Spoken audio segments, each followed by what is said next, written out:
이번 시간에는 챕터 2의 기계요소 7번째 시간으로 그 벨트 체인과 그 커플링 클러치, 브레이크 스프링을 모두 다 알아보는 시간을 가지도록 하겠습니다. 먼저 벨트의 특징입니다. 벨트라고 하는 것은 이제 간접용 이제 동력 전달 기계요소인데요. 그 두 개의 벨트 풀리에 그 벨트를 감아서 그 벨트 풀리라고 하는 것은 이제 벨트를 감기 위한 그런 이런 것들이죠. 이런 거 통이라고 보시면 되겠습니다. 벨트 풀리 이런 것들 벨트를 감기 위한 그런 원통형의 요소라고 보시면 되겠고요. 그 벨트의 마찰을 이용해서 동력을 전달하는 특징을 가지고 있습니다. 구조가 굉장히 간단하죠. 비용이 싸고요. 전동 효율도 굉장히 높습니다. 충격 하중에 대한 그 안전장치의 역할이 되어서 원활한 전동이 가능합니다. 이 벨트는 이제 걸기가 있는데요. 걸기 방법. 평벨트 같은 경우는 바로 걸기도 할 수 있고 엇걸기도 할 수가 있습니다. 이렇게. 그래서 평벨트 같은 경우는 가죽 벨트라든지 고무 벨트, 섬유 벨트, 강철 벨트가 있는데 여기서 중요한 게 이 강철 벨트가 가장 그 강도가 높다고 보시면 되겠습니다. 이렇게 기출 문제로 나왔었거든요. 알아두시고 그 두 축에 그 고정된 벨트 풀리에 벨트를 감아서 회전을 전달합니다. 그다지 정확한 속도비를 필요하지 않을 때 사용을 하고요. 평벨트와 이제 V벨트가 나오는데 이 V벨트라고 하는 것은 고무나 가죽으로 된 사다리꼴 단면을 갖는 V벨트를 풀리 홈에 끼워서 마찰에 전동을 하게 됩니다. 우선 이 V벨트는 평벨트와 비교를 했을 때 마찰력이 평벨트보다 큽니다. 그리고 미끄럼이 적고요. 비교적 작은 장력으로 큰 회전을 전달할 수 있습니다. 그리고 설치 면적이 적죠. 설치 면적이 작고요. 그리고 그 엇걸기를 할 수가 없습니다. 엇걸기를 할 수 없다는 특징을 가지고 있습니다. 운전이 정숙하고 충격 완화시키는 작용을 하고요. 지름이 작은 플레이도 사용 가능합니다. 여기 나와 있죠. 설치 면적이 좁아서 사용이 편리합니다. 그리고 이제 V벨트 표준 치수로 이것들이 굉장히 잘 나오는데요.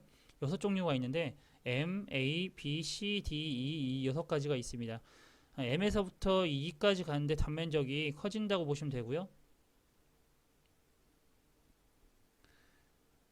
그래서 이 종류가 이렇게 M, A, B, C, D, E까지 있다는 거, 그리고 V벨트와 평벨트의 차이, 이렇게 두 개를 알아두시면 되겠습니다. 벨트 용어는 이제 초기 장력, 긴장 측 장력, 이완 측 장력, 유효 장력 이렇게 나와 있는데요.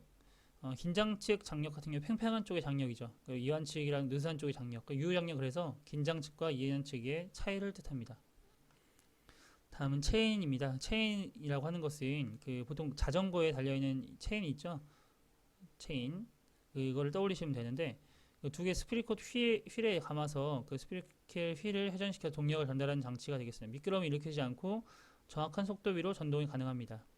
소음이 좀 크죠. 진동하고 두 쪽이 평행한 경우에만 전동이 가능합니다. 전동 효율도 굉장히 95구, 다른 체인 98% 이상인 좀 높은 편에 속하겠습니다. 유지 및 수리가 굉장히 간단하죠. 수명이 깁니다. 룰러 체인과 사일런트 체인으로 나눌 수가 있는데 그 룰러 체인 같은 경우에는 저속 회전과 고속 회전까지 넓은 범위를 사용하고요. 사일런트 체인은 링크가 스프로킷에 비스듬히 미끄러져 들어가 맞물려 있는 룰러 체인보다 소음이 적은 더 좋은 체인이라고 보시면 되겠습니다. 그래서 고속력으로 사용되고 가격이 굉장히 비쌉니다. 사일런트 체인.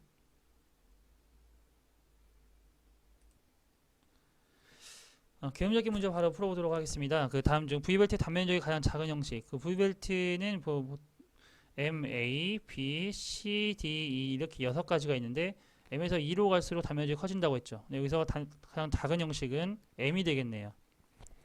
답은 4번 M이 되겠고요. 바로 넘어가서 커플링과 클러치를 보시겠습니다. 커플링과 클러치는 우선 커플링이라고 하는 것은 반영구적으로 사용하는 거고요. 반영구적으로. 클러치 같은 경우에는 임의로 해제가 가능합니다. 보통 트럭을 운전을 할 때 클러치도 사용을 하죠. 임의로 동력을 전달했다가 뗐다가 할 수 있는 것이 클러치가 되겠습니다. 커플링은 그렇게 클러치처럼 임의로 뗐다가 전달했다가 할 수가 없습니다. 이 커플링 같은 경우에는 종류가 있는데요. 이 종류가 중요합니다. 두 축 동일선상에 있는 것이 고정 커플링인데요. 고정 커플링은 원통 커플링과 플렉시블 커플링, 플랜지 커플링이 있습니다. 이 플랜지라고 하는 것은 보통 이렇게 원에 이렇게 나사가 볼트와 너트로 이렇게 고정을 시키는 거 있죠. 이런 것들이 플랜지라고 보시면 되고요. 보통 플랜지 커플링 같은 경우에는 좀 큰 부분, 어, 형상이 좀 크다. 클 때 사용하시 플랜지를 사용을 합니다. 플렉시블 커플링 같은 경우는 이제 플렉시블이라는 것은 유연하다는 뜻인데 유연이라는 뜻입니다. 두 축 사이에 약간의 상호 이동을 허용할 수 있어서 축이음으로 기어형 축이음, 체인 축이음, 그리드형 축이음, 고무 축이음 등이 있는 그런 커플링이 되겠습니다. 약간 축선이 달라도 상관없는 그런 커플링이 되겠고요.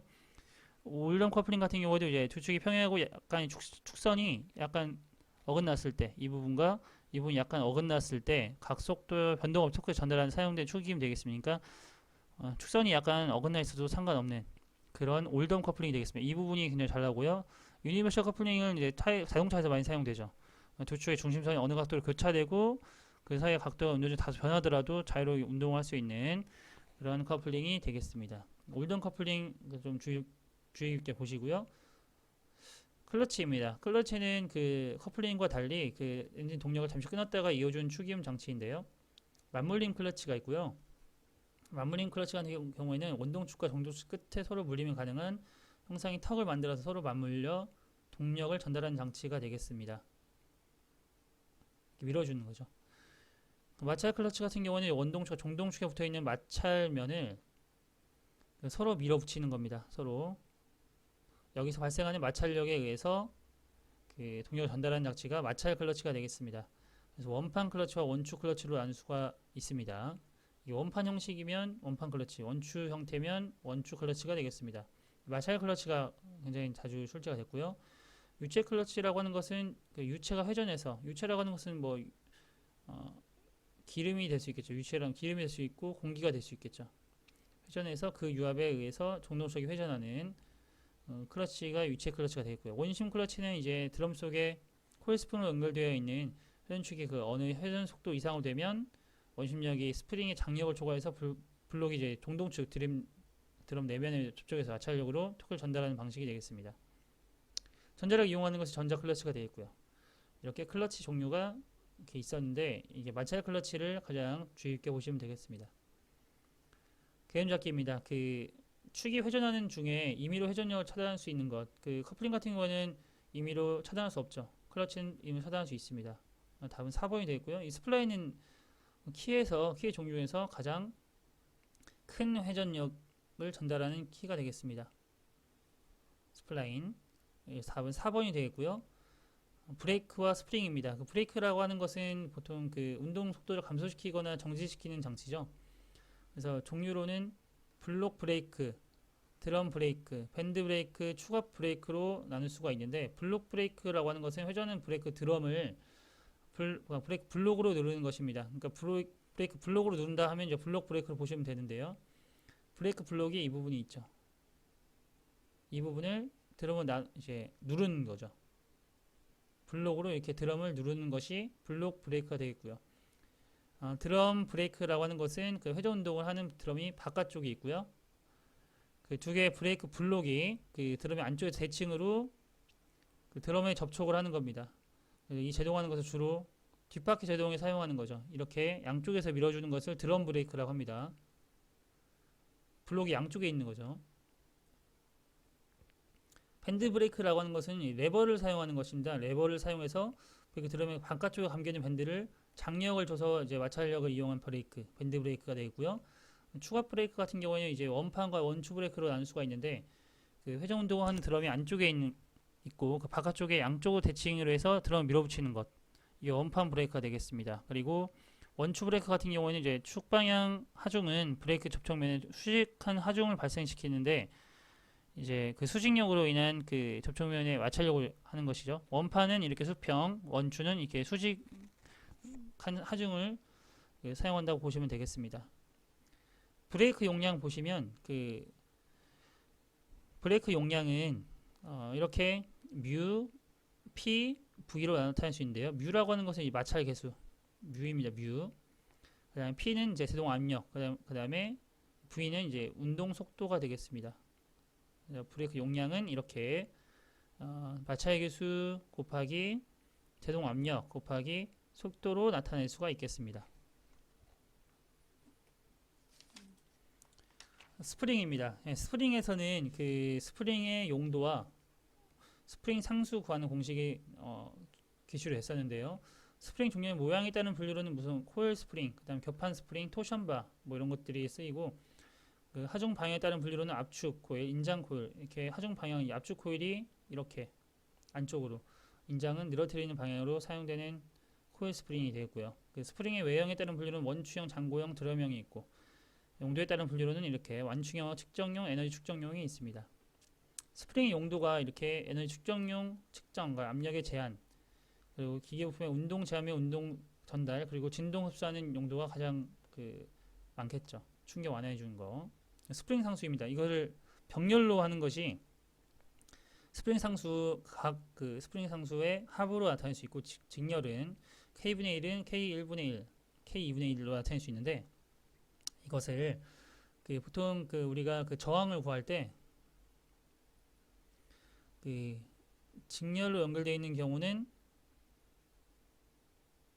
각 저항의 합, 그리고 병렬로 연결되어 있을 때는 보통 R분의 1은 R분의 1 플러스 R2분의 1로 이렇게 나타내잖아요. 그거의 반대라고 보시면 되겠습니다. 스프링 상수는 병렬은 이렇게, 직렬은 이렇게, 그러니까 저항에서 직렬, 병렬 연결한 합성 저항을 구하는 공식과 반대라고 생각하시면 되겠습니다. 그리고 이 스프링 상수도 이제 기출이 많이 됐었는데요. 이 변이랑 후크의 법칙에 의해서 이제 힘은 그 스프링 상수 곱하기 변이량이라고 보시면 되는데, 이렇게 스프링 상수는 그래서 이 x분의 f, 그래서 늘어난 길이를 이 변이량으로 보시면 이렇게 나타낼 수가 있겠습니다. 개념잡기 문제 풀어보도록 하겠습니다. 고정 원판식 코일의 전류를 통하며 전자력에 의해서, 전자력을 사용한다고 했으므로 바로 나왔죠. 전자 브레이크가 되겠습니다. 답은 3번이 되겠고요. 밴드 브레이크는 이제 레버를 이용해서 밴드의 장력을 이용한 것. 블록 브레이크 같은 경우는 이제 회전은 브레이크 드럼을 블록으로 누른 거죠. 이것을 이제 블록 브레이크라고 합니다. 다음은 3번이 되겠습니다. 이렇게 챕터 2 기계 요소까지 알아보았습니다. 수고하셨습니다.